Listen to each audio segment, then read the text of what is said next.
I'm Jake Goodwin and I'm the Reserve Warden at WWT Caerlaverock. This morning we had a tour for the geese, so primarily going up to certain locations where we know the geese like to graze. This is to look out for barnacle geese, and we can discuss about behaviour, why they're here, why this location is so important. And so that was the main message that we wanted to deliver to the public today.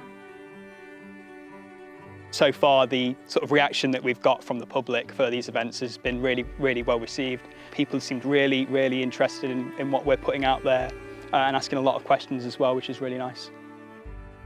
We've had some people that haven't been to the site before and don't really know the story too well about the barnacle geese and the Svalbard population that we get here.